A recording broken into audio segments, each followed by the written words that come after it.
The views and content expressed on the following program are provided solely for informational and entertainment purposes. They do not constitute legal advice. A podcast is not a substitute for retaining a competent, licensed attorney to advise you on your specific legal situation. Break the business, play is work and work is play. Power into creators, have fun along the way.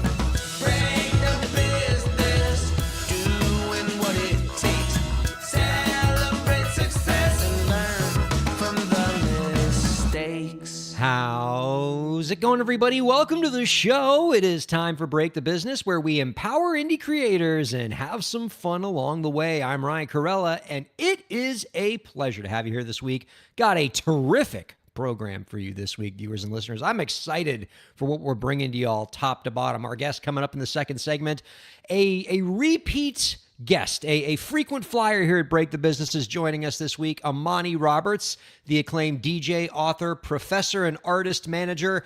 Always a thrill when this gentleman joins us. His latest book is The Quiet Storm, which chronicles the impact and legacy of R&B groups. And among the questions that the book aims to answer is, what in the hell happened to R&B groups? And frankly, I would like to know as well.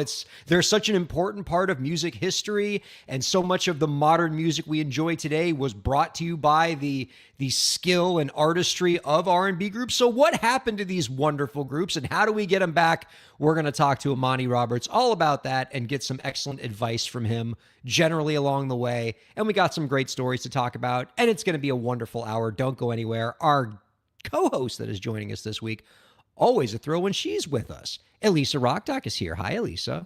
Hello. So, yeah, there with your shaker. Let me just ask you before we bring in Amani Roberts to talk about this. What in the hell happened to R&B groups? I have no idea.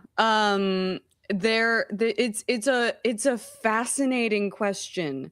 And it's like my sociology brain is tingling because I'm trying to think of like the intersection of CD to streaming, to MP3 and streaming media, from, MTV playing music videos to more of like a reality TV mindset, touring, not touring, going solo, not going solo.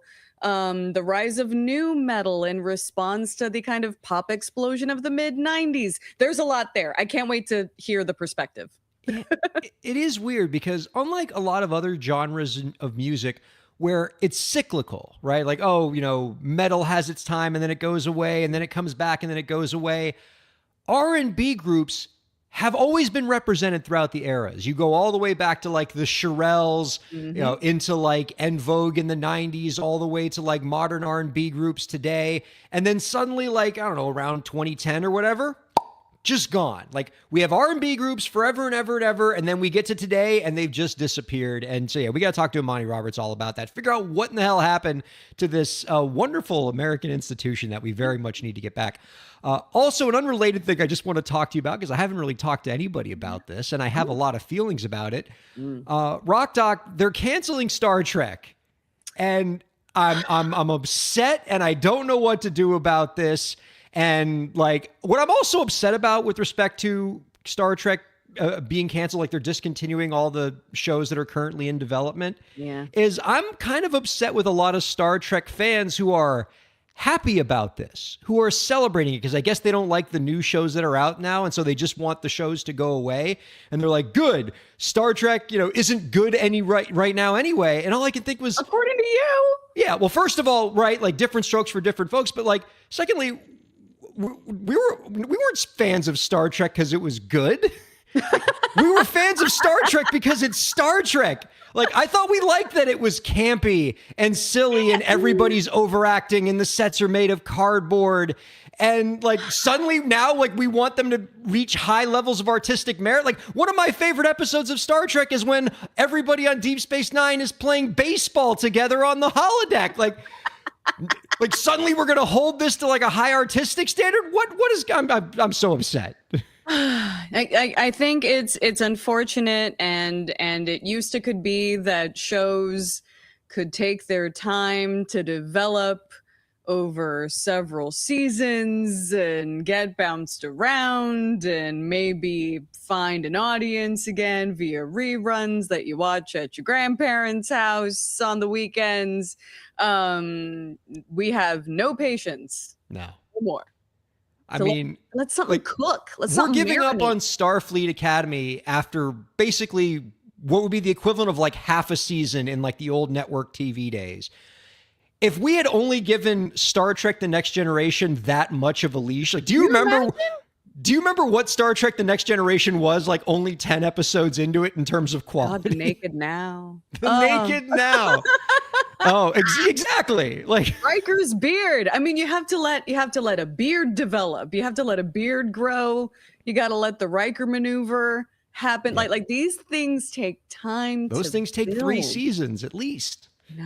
Just So, let TV shows cook. It's all very disappointing. I don't like our current era of television and just the incredibly short leash we give, particularly the shows that Ryan enjoys, which is very disappointing.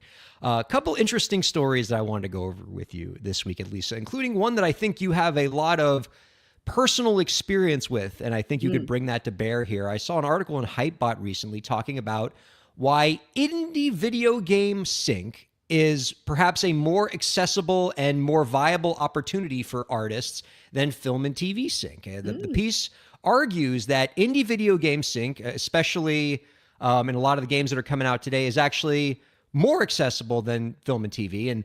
And while the traditional kind of film and TV sync is perhaps more lucrative right now, it's locked behind a lot of systemic barriers. There's a wall of music supervisors and agents and all these relationships, and it's not what you know, it's who you know. And the indie gaming world largely doesn't have those things yet. It's largely unstructured, and that can be an opportunity for indie creators. From the article, quote, "There is no standard submission process for indie game audio, no recognized agent relationship, no brief format, no portal where you have to register your catalog and wait for inquiries, but the market exists, the money exists, the demand exists. The kind of shared standard infrastructure that connects one side of the creative industry to the other still hasn't arrived yet," end quote. But the video game music market is a $2 billion market. It's growing fast, and indie developers are actively searching for music on the platforms that indie artists are already using, like Bandcamp and SoundCloud and YouTube. And so in a crowded sync world where it can be often hard for indie creators to find sync opportunities, indie gaming might be one of these overlooked lanes for artists right now. And love to get your perspective on this, Elisa, both as somebody who has worked extensively in the gaming industry, but somebody who has also placed music for sync in video games multiple times, in fact. Yeah. And it's really interesting considering that the sync that I had is technically in AAA and not indie. But that was kind of an example of networking and who you know. And one of those was literally as an academic and building a relationship with the developers of Rocksmith to the point where I can make a joke about releasing an EP and having it be in the next game. And then they can be like, okay, send it on over. We'll stick it in there. Sure. And secondly, being a part of Gearbox and being able to get some Crimson songs, the artist formerly known as Crimson, currently Crimson Echoes, stuff on the radio in Desert Bus VR. If you drive 6 hours in, you might catch us in on the radio, in Borderlands 3 on some of the radios on Pandora. If you kind of flip stations enough, you'll be able to hear us. And that's by virtue of Gearbox is kind of like a AAA indie in a way. when it comes to sort of like, especially like the Borderlands team, in a sense that it's very collaborative. And so lots of different developers ended up getting their music in the game themselves. But if you yourself are not a developer, and you are a musician, the world of indie is incredible in the sense that you have teams as small as one person, as small as two people, small groups of folks that are kind of joining all of their various skills together in order to make the impossible happen, which is to release a video game. And oftentimes those folks are usually very public on social media, sharing their process. I feel like there's a very burgeoning indie game community on Blue Sky. So if you don't have a Blue Sky social media account, musicians, highly recommend it. And there's lots of different sort of like indie developer starter packs you can subscribe to in order to follow just groups of people at a time. And folks are always putting out calls for artists, graphic designers, musicians all the time. So definitely be on the lookout in those spaces. And it's really cool because indie is a place where there's a lot of experimentation in terms of subject matter and even like game mechanic styles.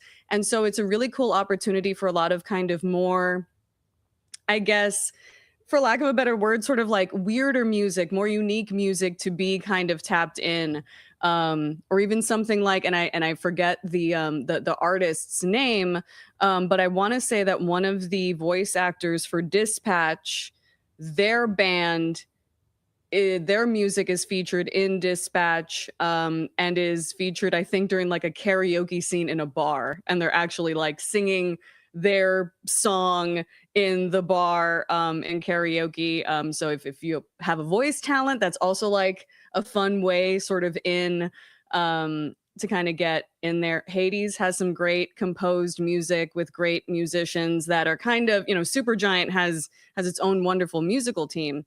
But a lot of these folks are pretty accessible and always kind of looking for help.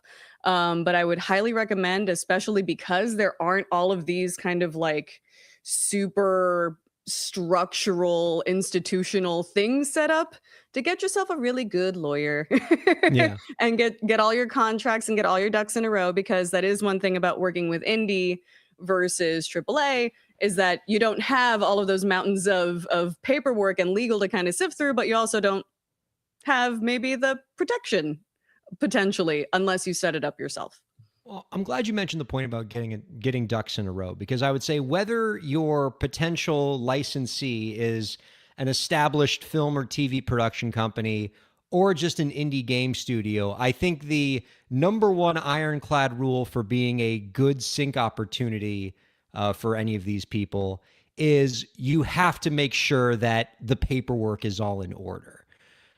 If I'm a music supervisor in either the video game space or the film and television space, and I'm looking at two pieces of music and they're both equally good and will work equally well for my particular project, and one of them has very clear split sheets, and I know who the copyright owner is, and I know who on the master side, and I know who the copyright owners are on the publishing side, and all the paperwork is there, and the copyrights are registered, and everything's listed in the Mechanical Licensing Collective, and it's all plug and play, versus the other piece of music where I'm like, okay, who'd you write this song with? Well, I wrote it, but I also wrote it with this guy, Danny, but I don't really know where Danny is right now. And we didn't sign anything. And, I might own this, but I think I might have signed something with like a record label, but who can remember? They're going to pick the easier one, right? They want the path of least resistance. They want the one that's going to create the least amount of liability exposure. And as you noted, right, if you're talking about an indie game developer that doesn't have an infinity legal budget, they're going to all the more important for you to make it as easy as possible of a licensing experience for them by getting all that stuff cleared. Yeah, definitely. And I think also just in terms of like getting everything in a row in terms of your own musical composition and copyright and all that jazz, but also making sure that you do your research on the studio ahead of time, and do kind of some research on sort of local kind of collectives around you, whether there are folks that are doing local game jams. Basically, these are kind of situations where if maybe a local university has a game design degree and they have things like game jams where they're like, here's a weekend or 24 hours, and everybody's just going to make games around the theme of jazz or something. And then you get these kind of amazing creative things. But usually, a lot of these folks are like, I can do level design, but I can't do musical composition. And that is basically kind of finding those places where you can plug in and seek out your local communities and see if there's anybody else that might be in need of some musical help. And I like what you were mentioning earlier about how you can actually reach out to a lot of these people on the indie game developing side, right? They're not so much in their ivory tower like in the film and TV world, that they are the sort of accessible that the article talks about. So let me stay with you on that point. Since you do know these people and you've worked in this community, and I think you've actually gotten opportunities for yourself in the gaming industry by actually reaching out to some of these people directly on social media. Do you have any advice for artists on how to pitch these people? How do you get your material into their hands, assuming that you have the chance to reach out to them on a Blue Sky or DM them or something like that? What should a pitch look like? Yeah. So it's interesting because it's like I almost bristle at the idea of pitch, because my first thing is just like be cool on your own. Don't have an account with 2 posts and no one follows you and all you follow are a bunch of people and the only messages that you have to your name are you spamming your wares. Sure. And there's no sort of personality outside of that. People are very, very kind of wary about that sort of thing. So definitely kind of build a kind of organic presence on whatever platform you're in, engage with folks, be also wary of what folks kind of engagement levels are. Some folks are kind of spitting their stuff into the ether and they don't necessarily expect people to reply to them. So kind of always lurk before posting. That's regardless of platform. That is just internet etiquette 101. Lurk before posting first. See if they have done any kind of calls to like submit work. See if they have any pinned posts that already explain like, hey, if you want to pitch me anything, blah, blah, these are the channels that you go through. But otherwise, it's like, just be cool. And Yeah. be cool, do your research. If they've already posted that they're kind of good or that they're looking or they're composing it themselves, don't necessarily be like, yeah, but I'll be better. Here's a link to my stuff. But always have your portfolio ready. Have your contact information ready and available on all of your profiles. Basically take any response as a way to kind of cool your heels. And if you don't hear anything back, it's okay.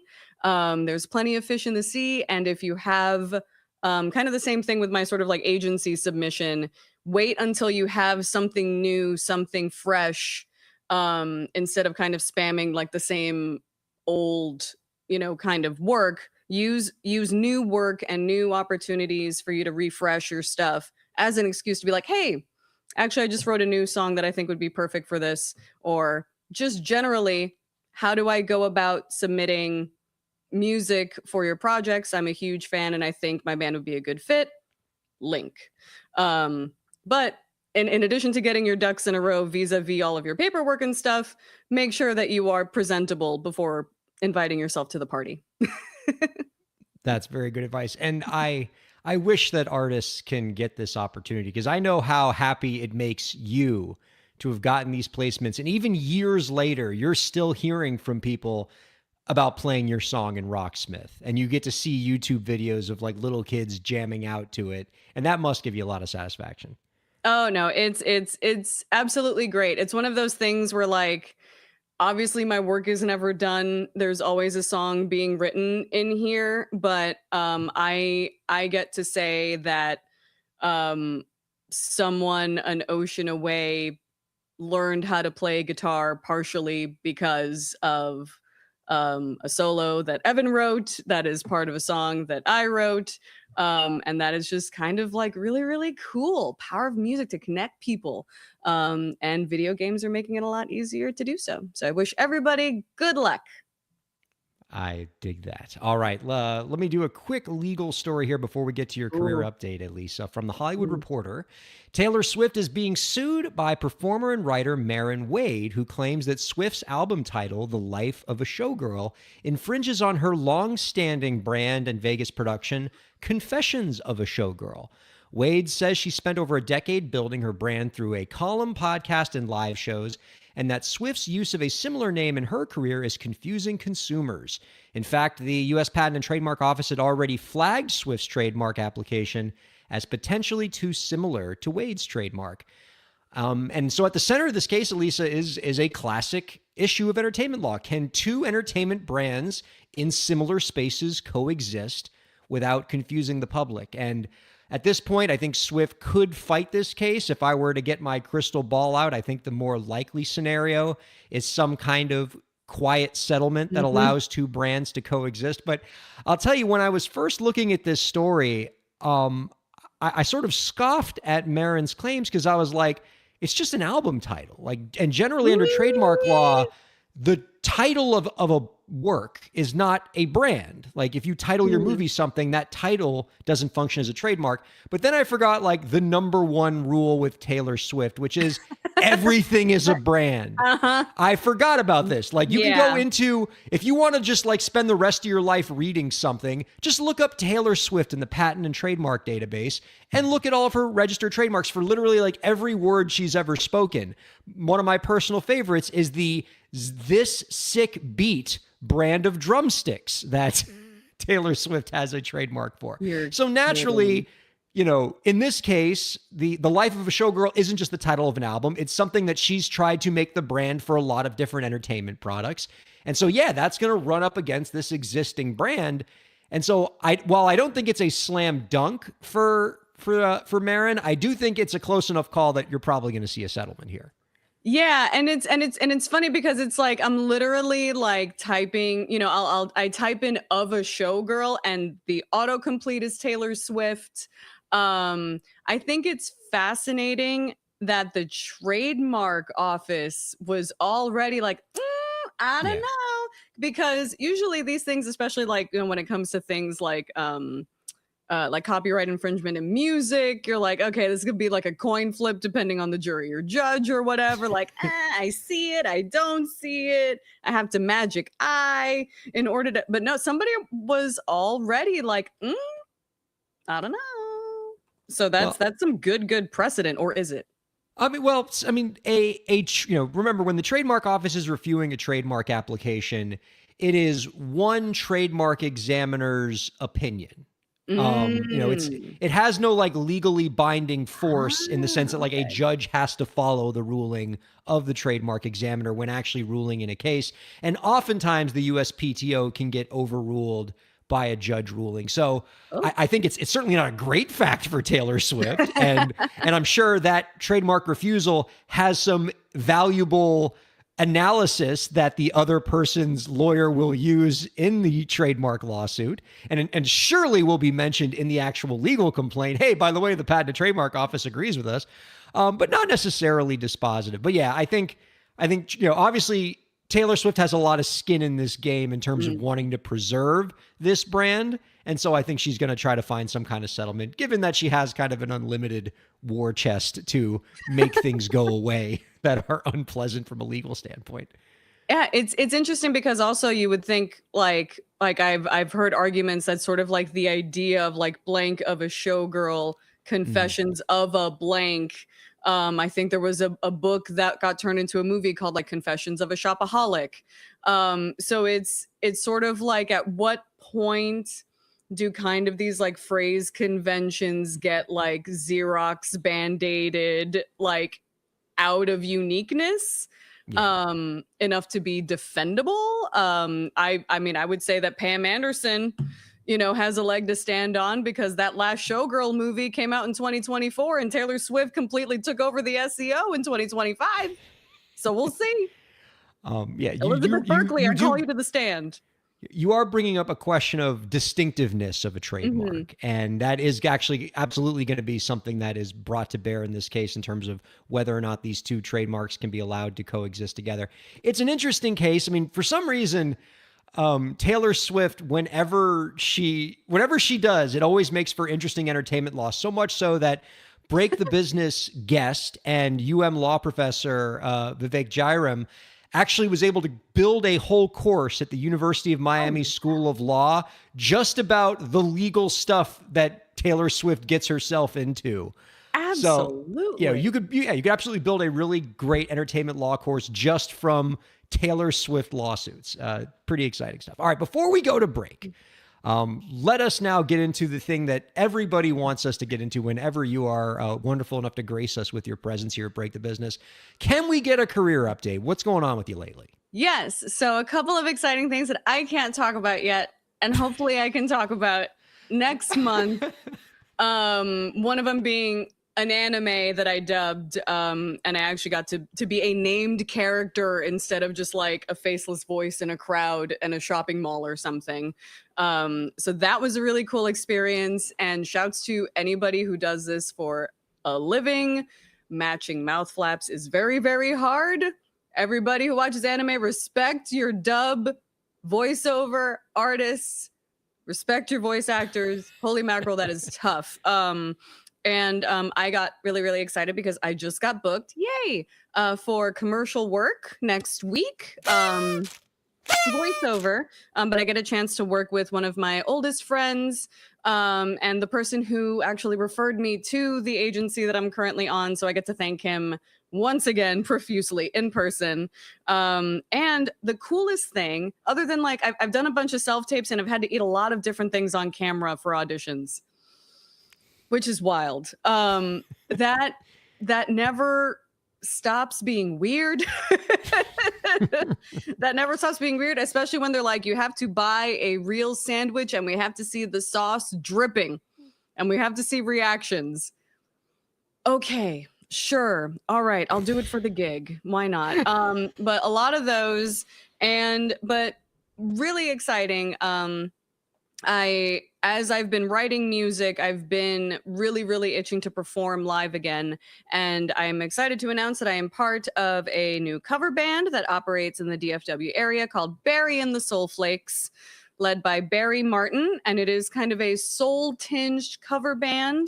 And I've played 2 gigs with them already. And the cool thing is that I get to play with Evan. So he's a guitar player that's often booked along with me. So we get to basically hang out together and make merry on stage and make music and harmonize with each other, and do soul music in like public city squares and stuff.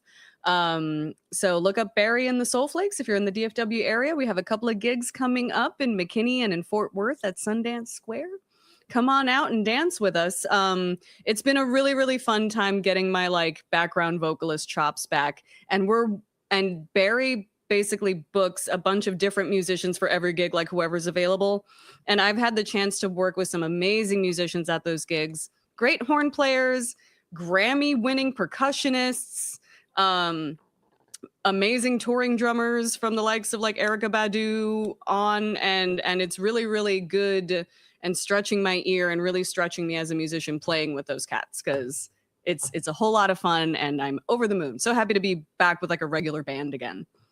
And obviously, there's nothing like writing your own stuff and playing original music, yada, yada. But I mean, being in like a really tight, fun cover band is a special experience. And especially when it means that like you're kind of getting built-in big crowds that are already going to love what you do and you don't have to kind of train them into it, because it's like, hey, we're already playing the stuff that you like. Yep. And so it's a lot faster of an experience where you get those kind of performer highs that you love to have. And I know you've played in a lot of cover bands, and I know you love that experience. Oh, it's so fun. It's so fun. Oh, good for you. All right. Thrilled for what's going on for you on the music front and on the television front. This is so cool. On one hand, I always get disappointed when you often have to tell me that things that you have going on in your career are classified and you can't tell us too much about them. On the other hand, I also know that the more that things are like classified in NDA, the bigger the opportunities are. And so we're happy for you there. Yeah. All right, And the let bigger us the check, take. which isn't bad. Yeah, man.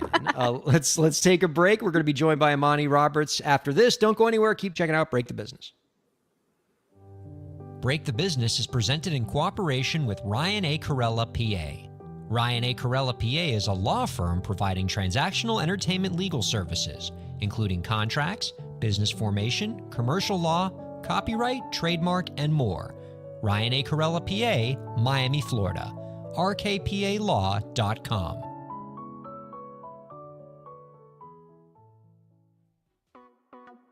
Streaming services for Break the Business provided by LEK Entertainment. LEK Entertainment is a full-service entertainment company offering everything from consultations to full-scale events and productions, including audio and video productions, voiceovers, staged theatrical productions, script and music development, and streaming services. For more information, visit lekentertainment.com. LEK Entertainment wants to help you bring your story to life.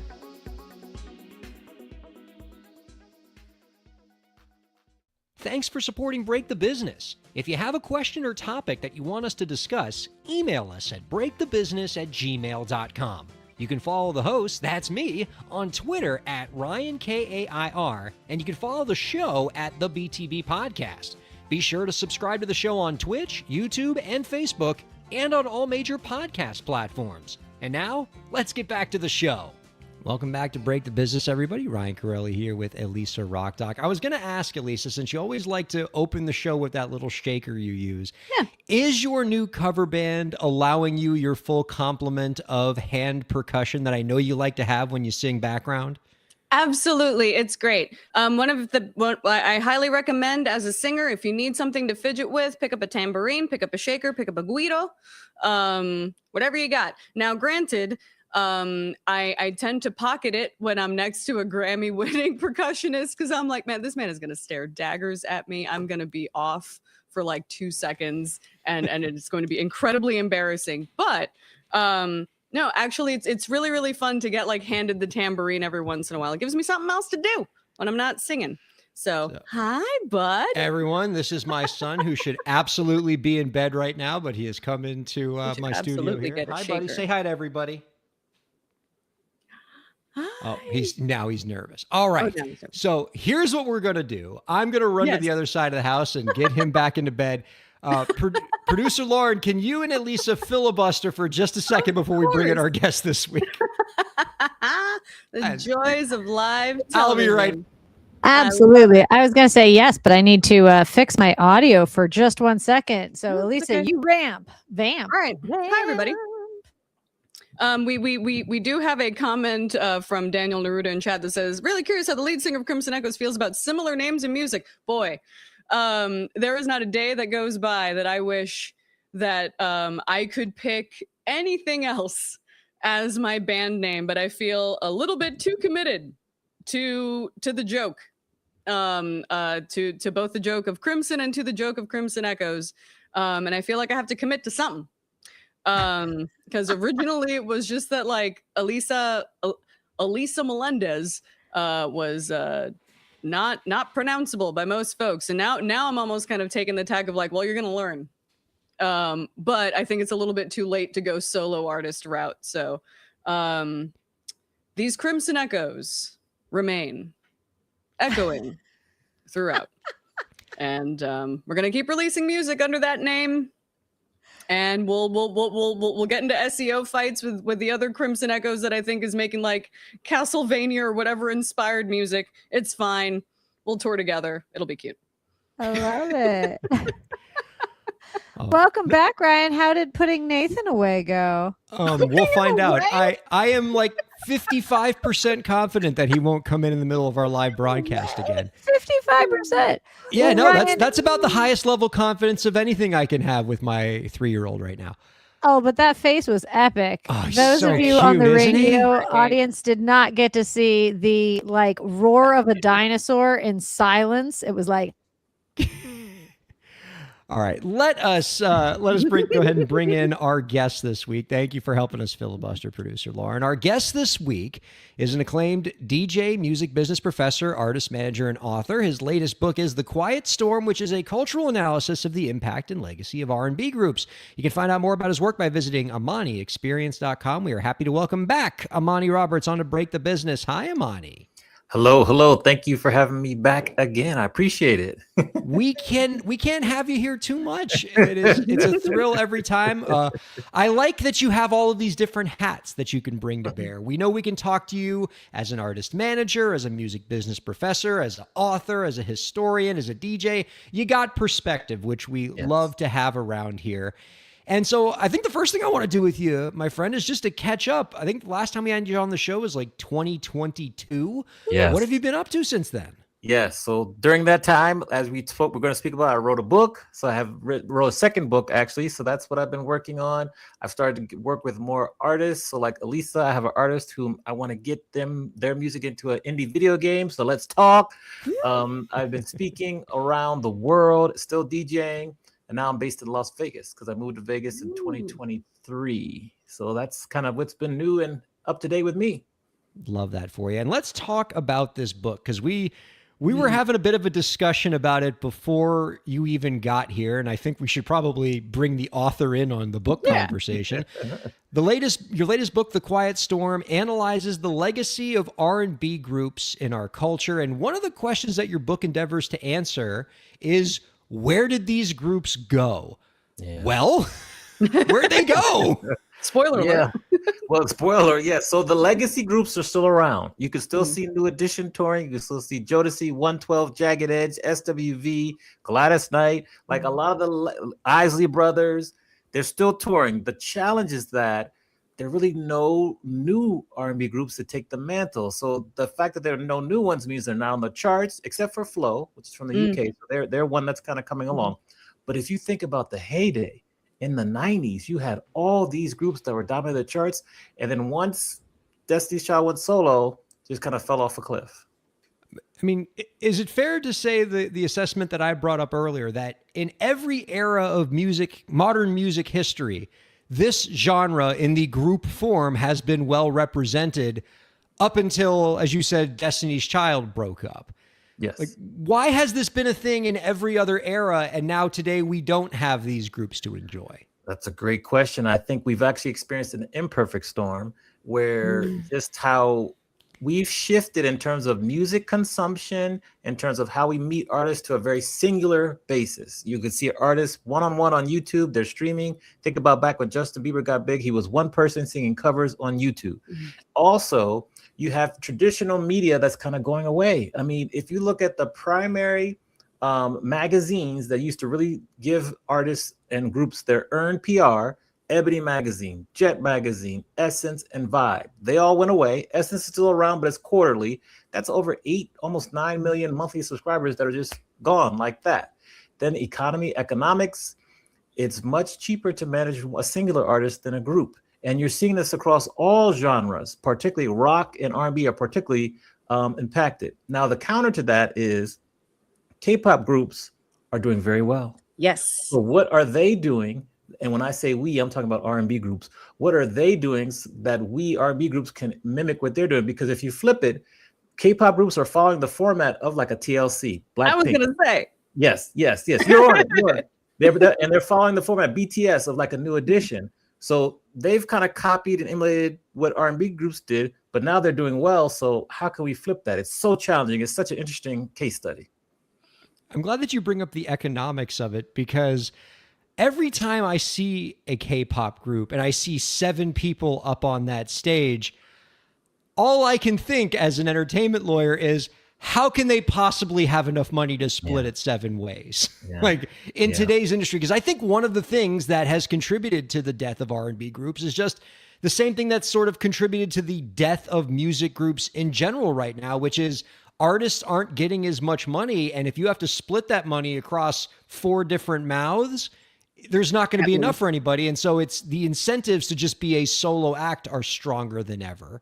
Yeah. And so I don't know how this works with K-pop groups. Somebody writes in that K-pops are great in merchandising. Yeah, that certainly helps. Anyway, Elise, I love your perspective on this as well as our resident sociologist. Yeah, I think it's especially fascinating considering that like I think even some K-pop artists are directly sampling 90s R&B tune in order to, and you know, down to the style, like everything originates from R&B music. Everything originates. I mean, you know, everybody go watch Sinners. And it's funny how it is sort of cyclical, and I almost wonder if acts like Flo, an act like Olivia Dean, even though she's a solo act, I feel like what she is embodying is almost like a hearkening back to like kind of like 80s Whitney Houston and that kind of heyday. And I'm wondering if that is sort of like we're going to kind of see like a reaction to the reaction, folks saying, hey, you love this music, you know, everybody loves K-pop Demon Hunters, everybody loves BTS, but let's have a sort of revival of the origins. And I'm kind of thinking that is sort of what we might be seeing now. I feel like there are a couple of artists that might be kind of bringing like a little bit of like Boys to Men, Motown Philly back. I just need to see more people harmonizing in stairwells. Yes, Like, right. Yes, I agree. You know, I think the conversation, like a lot of people get confused. We're not saying that R&B, the genre is dead. We're just saying that the group concept is gone away. Now, what you've seen Anderson .Paak and Bruno Mars do, that's a good step. Like they've kind of come together. Now they only have one album out. They're going on tour together. So let's see what happens with that. I think you'll see an artist like I love Kehlani. I love Leela James. I love Hit SZA, her, Jasmine Sullivan. Maybe they'll come together, a la Lucy Pearl, make a group, or TGT or LSG, have a group come together, create a few albums, then maybe they go to do their solo thing again. I think that is what we might see in the future, because if you go back historically, R&B groups met in two places usually.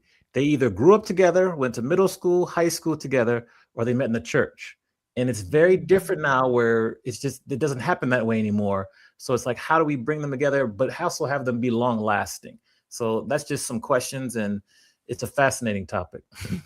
Yeah, definitely. Like, oh no, just like thinking about like that sort of like lack of third spaces and lack of all ages spaces for, you know, even across genres, you know, kids being able to get into a garage and then play at a local, you know, shouts to Cafe Cristal where we used to grow up, that would throw all ages ska shows. What a pull. You know, we're losing a lot of those third spaces, especially, you know, obviously over the last 6 years.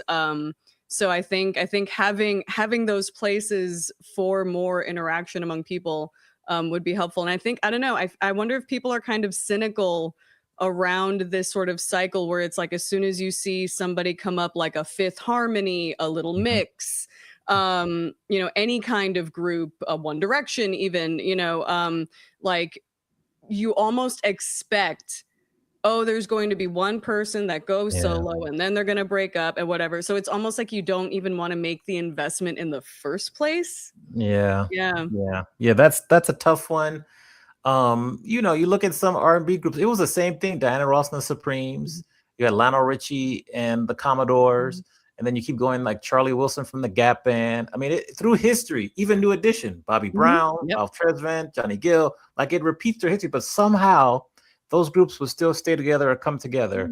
So it's just really, really interesting what we're seeing here. I also think like with the just internet changes things where it's easier to just do it by yourself. You don't need to get a group involved. And then earlier we're talking about finances and legally, like the law and people, it's just so much. It's so much out there now, more so than ever. But also a good thing is that artists are becoming more educated, slowly but surely. So now they're choosing to do things a little differently. So it's just, like I said, it's like the imperfect storm.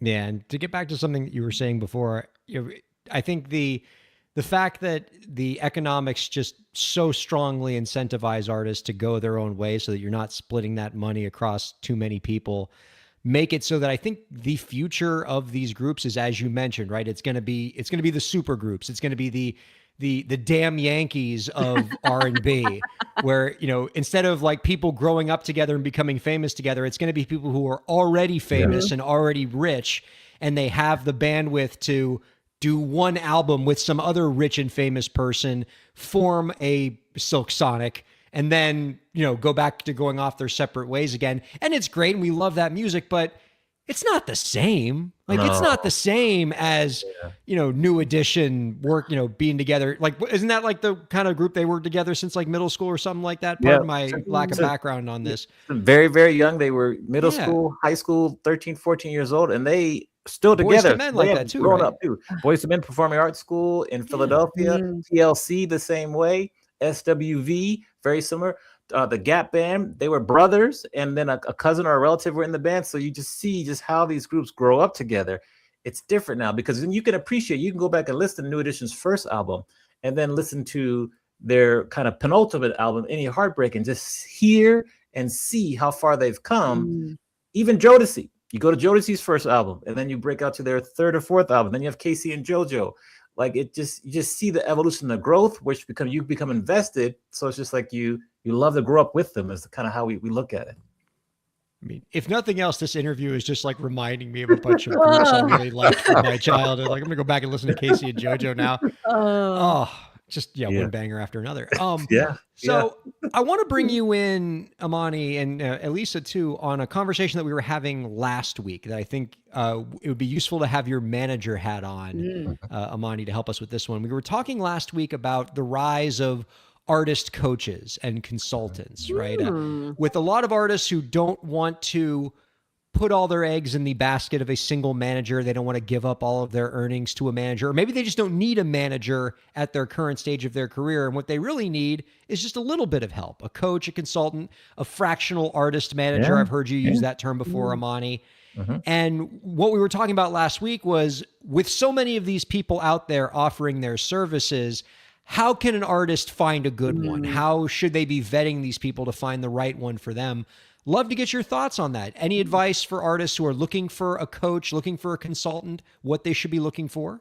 They should talk to previous clients and people they've coached. Number one, right off the bat, talk to previous clients, people they've coached. They should interview them, just like if they were interviewing for a job, they should interview the artist coach. They should read their work. They should listen to their interviews, watch their interviews, like do a thorough check. And then most of the coaches, like for me, I have like a free course. They can watch the free course. They can be on a free webinar with you. You can do a free call. Like I offer free calls. Just get as much exposure to them as possible. Read their books, listen to their books. So then you can get a feel for them, because there's enough artists out there that need coaching that we don't like. There shouldn't be any scarcity amongst coaches or fractional artist managers. But it's really like, do you want maybe, I'm trying to think of a good restaurant, like, you want the steak restaurant? Do you want the McDonald's? Do you want the smorgasbord? There's different flavors for each person. So they just need to do their due diligence. And most coaches will have free trials or a free course or a limited commitment that you can test them out and see how it works. Now, if you commit to a coach, you definitely have to give them time to learn what you're doing and give you time to like work with you so you can see some results. For example, like I'm working with one of my clients and we're trying to get sync. And as Elisa knows, like sync takes a long time to break through. So you have to kind of understand and have realistic expectations. So while we're working on the long term on sync, but short term, we can get your Patreon up and running. We can create a Discord. We can start pitching you for festivals. We can create a lead magnet on your front page so you can grow your email list. I always say email list is more important than social media following. People get mad at me about that, but it's true.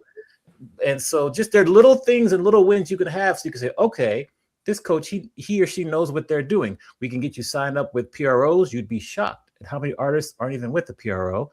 We can get you signed up with Sound Exchange, where you can get your digital royalties. Then publishing, whether you want to use Songtrust or another one. So many things you can do that can show you, okay, this person is serious. They're in it to help me. So just kind of test them out. Nice. Excellent. And I imagine, when it comes to And I experience this a lot when it comes to acting too, because acting coaches and workshops are a dime a dozen. And I definitely feel like one thing that I've experienced is like if you feel sort of pressured in any way to commit, or if there's sort of this like limited time, you're missing this opportunity, that kind of feels like a little bit of a red flag Right. to me. Right. Right. You should be available whenever, and just no pressure sales. There's no need to pressure. Like you feel you can experience some of the content I'm sharing. You can talk to me. We can have a free call, and if you're comfortable, we can move forward. If not, I'll still support you and still recommend and give you information. So it shouldn't be pressure free. If you have a pressured sales kind of process, that would be kind of maybe a red flag, I would say. Let me ask you about timing when it comes to an artist coach slash consultant. When artists have asked me about helping them get a full-time manager, 9 times out of 10, my response is going to be to them, too early. You're not Yeah. there yet. You still have a lemonade stand of a music career. You should only be hiring a manager when literally your career has become so much more than you can manage that you need somebody to actually manage it so you can focus on the high level stuff, the creative stuff. I say your manager should manage your career, should not manage you. And I'm wondering if that's also true when it comes to consultants. Are there artists where it's too early for them to even need a consultant, and that there are things that they should have set up before they even bring in a professional, even for that limited kind of engagement? How do you know when it's time for even just the consultant?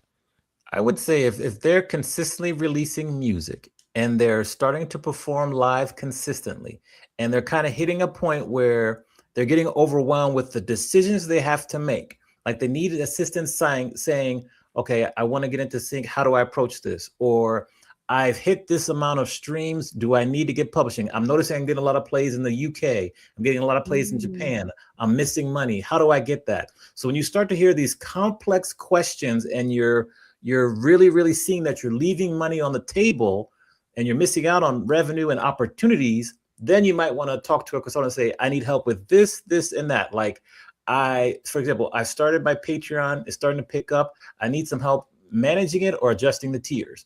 Or you may be like, I've applied for these regional festivals, but I really want to break into this festival that's across the country. And so when you have specific questions that it's kind of getting out of your resource level, then you should really kind of exhibit or get the help of a consultant, because then you need them to help take you to the next level.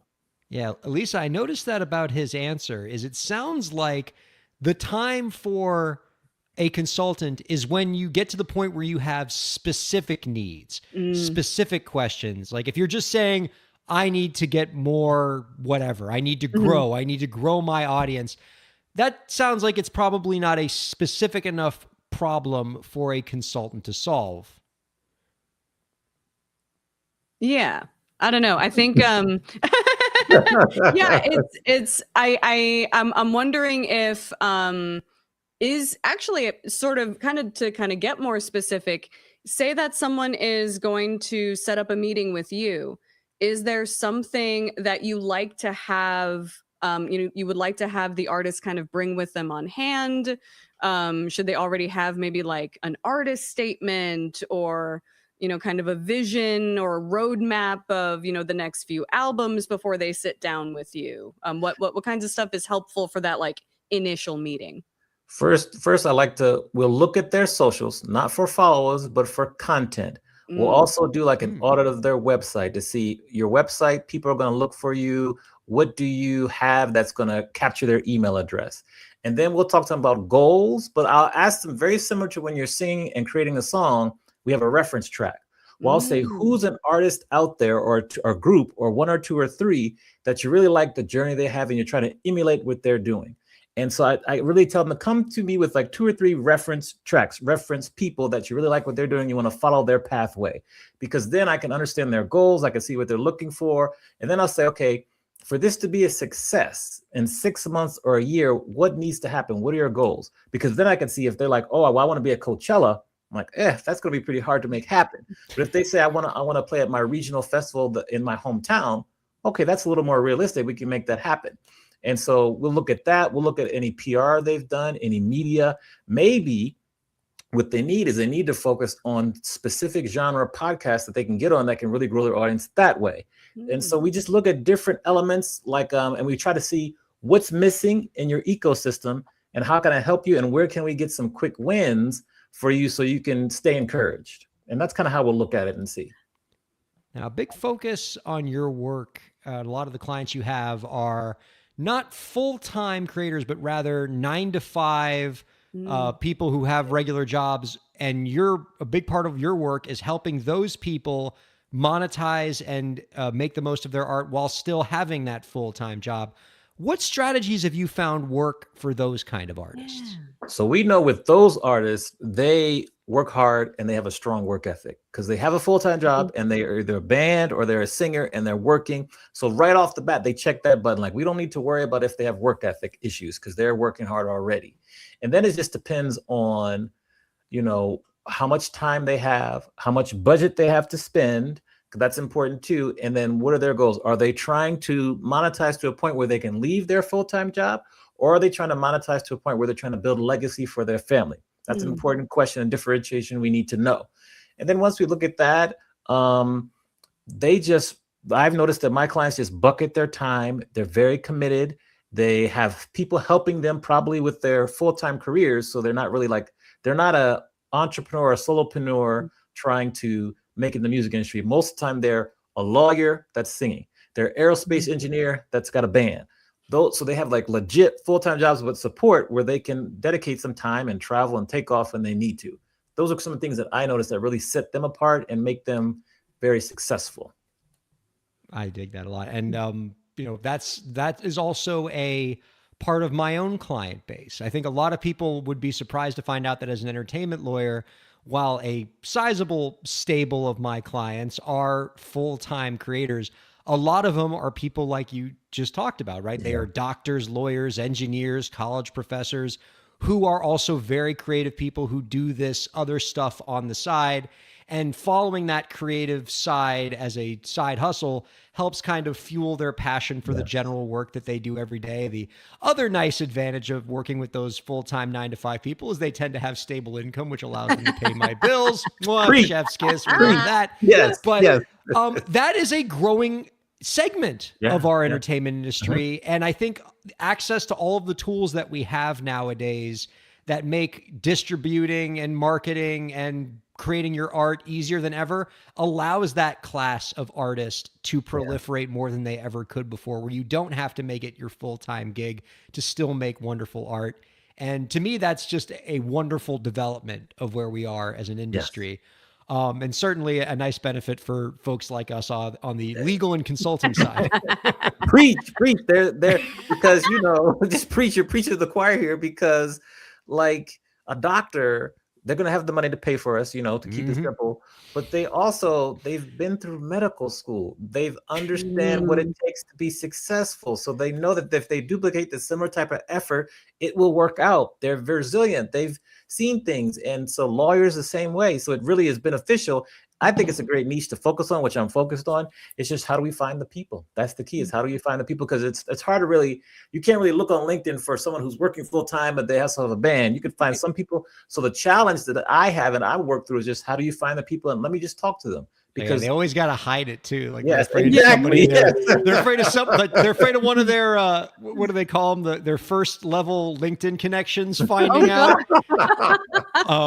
But they're out there and they make wonderful, wonderful art. And it's a shame that we live in a society where we don't let those people show that side of themselves publicly, because I think it would just make for a much more wonderful society to live in. But I'm glad that they have people like you, Amani, to help them develop that creative side of themselves. Our guest has been Amani Roberts, acclaimed DJ, author, professor, and artist manager. His new book is The Quiet Storm. Find out more about our guest's work by visiting AmaniExperience.com. Amani, this has been a treat, as it always is when you join us. So thank you. We got one final question for you, sir. Okay. Do you have any last tips for the indie creators out there to help them move their careers forward? I think, and we talk about this frequently, but I love to share this phrase and I'll kind of break it down. But if you want to go fast, go alone. If you want to go far, go together. African proverb. It's all about networking and building your community. It's not a cliche, but it's not about what you know, it's who you know. So really, really try to build a strong community of other peers like yourself who you can build community with and network with, and you can pass back and forth opportunities. I think now more than ever, that's important because we are becoming more and more isolated as a society. Loneliness is at record levels. So really build your community and network and just build a good community of people around you. And I think that's my main tip. And the bonus would be just always be a lifelong learner. You all were talking about legal and everything else. Like, the music industry is changing fast. So just try to learn as much as you can. Well said, my friend. Fabulous dismount. Our thanks to Imani Roberts and Elisa Rockdock. Thanks to producer Lauren and producer Jason. Thanks to my 3-year-old who jumped in the middle of the show and made us all have a great time. And thanks to all of you viewers and listeners for checking out Break the Business. We'll see you next week.